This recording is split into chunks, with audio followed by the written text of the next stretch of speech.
Hi, my name is Ayleigh Henderson. I am a co-owner and the head of hoppiness at Stronghold Brewing Co., located in Fort Macelod, Alberta, Canada. Hi, welcome to another Beerfest Brewers Profile. As you've heard there, this week we're traveling to Canada, to Fort Macelod in Alberta, actually, to talk to Ayleigh from Stronghold Brewing. It's an interesting chat because Stronghold, basically it's a taproom and brewery in what is, I believe, a relatively small rural town, but one that's very close to a big city. So we heard a lot about what that influences in terms of what they can brew, what the markets are, the difference between kind of rural, urban, large, small, that divide, and it puts them in kind of an interesting spot in terms of what they can brew and how they have to distribute that brew. Um, but anyway, that's interesting. It does sound. I mean, I saw some pictures. Check out their Instagram page because they seem to have a really nice tap room. You'll hear, it's in an old building. They put a lot of work into it, and it looks like it really paid off. Looks really nice. You've probably seen it if you've seen any. There's been quite a few films. If you've seen Ghostbusters, the new one, you'll have seen it without knowing it.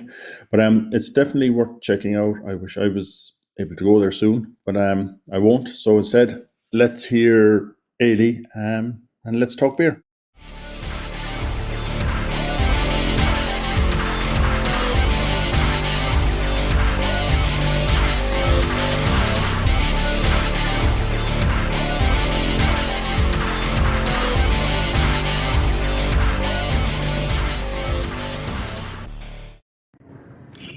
So I guess I should start by saying that the brewery is family run. So it's my brother and I and our parents. And the first idea of the brewery, I guess, started in about 2016. My brother was in brewing school in Olds, Alberta. He's a few years older than I am and was looking to change career and liked beer. And we have a brewery school, so he went to it. And at the time, I was actually finishing up my marketing degree at uni. And we thought, okay, these are kind of complementary skill sets. And with our parents, they bring a lot to the table, and they also have complementary skill sets too. And we thought that the four of us could maybe make a go of this and make something work, and knock on wood, but so far so good. And I think we started, we actually are in a provincial historic building, it's called. So we couldn't really do any of the renovations without getting sign off from the town and the province, because we're in this building from 1907, which in Canada is really freaking old. Maybe not so much in Ireland, but and so we started. I think we bought the building in 2017 or so, but it took over a year to get it retrofitted in order to meet our needs. And it included putting a brewery on the main floor of a building, which is kind of an insane move. I don't recommend it, but we made it work. We made it happen. And we opened in January of 2019 and have been slaying pints ever since. As I mentioned, we're in a town called Fort Macelod, and it was founded by what's now called the RCMP, the Royal Canadian Mounted Police, when they were settling and coming west. And Stronghold is a synonym for fort, so that's why we chose that name. And we've got a 10 hex system, or I guess 10 barrel system. And we're so far doing everything in our own facility. But one interesting thing that's happening in Alberta anyways, is there are these massive facilities that can now contract brew for people. So it gives you the ability to can on a huge basis that, we can't do in our own facility. So that's something that we're looking into to maybe get a bit more reach and a bit more distribution with some of our canning. It sounds like there's a lot of change going on there. So does it mean that it's a new, is the Alberta beer scene, is it kind of in its early days? Is it well established? It sounds like there's a lot of flux and a lot of kind of innovation happening there now. The Alberta beer scene is so fast paced. It's changing. It's experimental. It's fun. It's really cool to be a part of. And part of the reason for that is about a decade ago, the rules changed for what you needed to do or be able to commit to in terms of hectoliter output for starting a brewery. So, before 2013 or so, you had to commit to these huge volumes, and people didn't have, the capital or the desire or, I guess the want to commit to what you needed to be able to commit to. And then the rules changed, and there wasn't a minimum or I guess also a maximum hectoliter output for breweries. So people kind of looked around, and Alberta has the best barley in the world.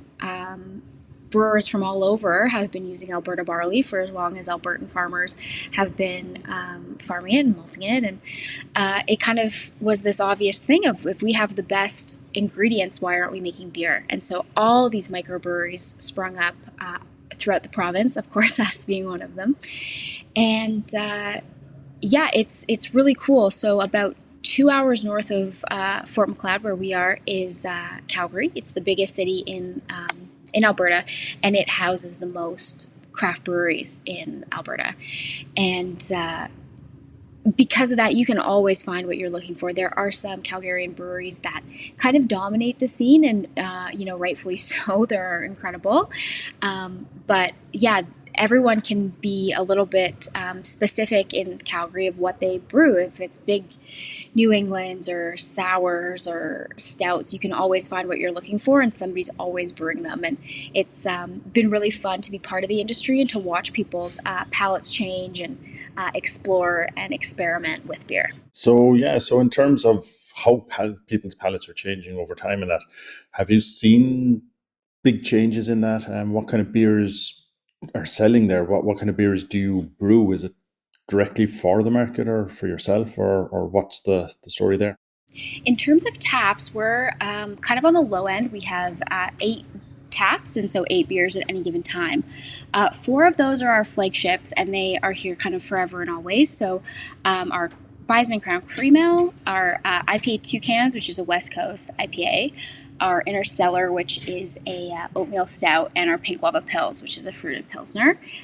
So those are our top 4 selling beers, and they've been with us pretty much since the beginning, and they're not going anywhere. And then the other 4 taps that we have available, we kind of brew whatever we want, whenever we want it, and what we're looking to drink.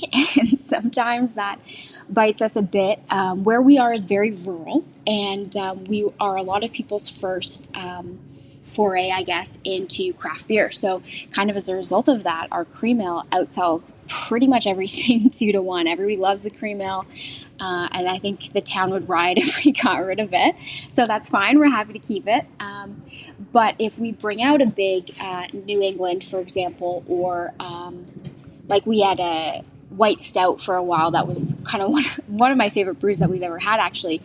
And for those specific ones, we know we have to take it into bigger cities so that we can move through it quickly and at a reasonable pace, only because the town doesn't necessarily have the same taste buds as the city, and therefore not necessarily the same taste buds as us. So it's a little bit of market driven, what's going to sell, what's going to move in town and in the tap room, and then a bit selfishly of what do we want to drink right now, and where are we willing to drive these kegs to show people that this is the beer that you should be drinking.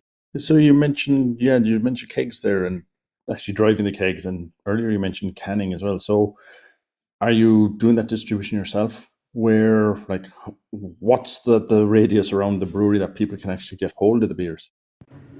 Currently, our distribution is pretty hyper local.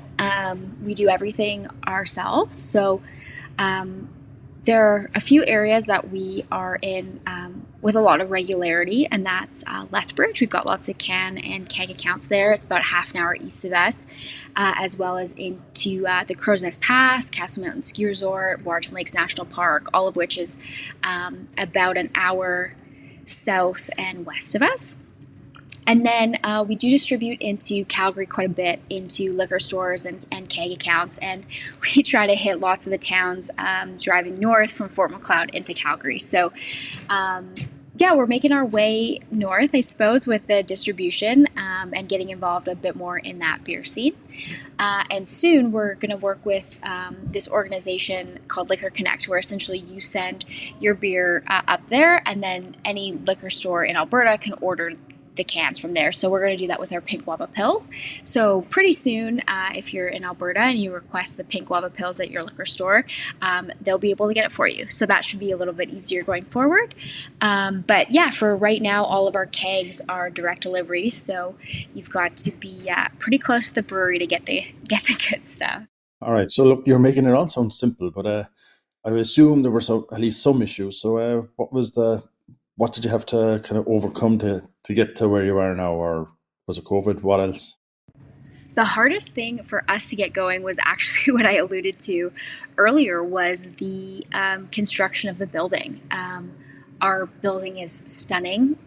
It's on this historic main street in this provincial historic area, which as a result is really cool because it's used as like a background sets for movies all the time. Like we just had Ghostbusters filming here and stuff. But it became very challenging to renovate it and retrofit it in the ways that we wanted, because everything had to go through the town and through the province, the provincial government. So the brewery itself, it doesn't have a ton of space in the building.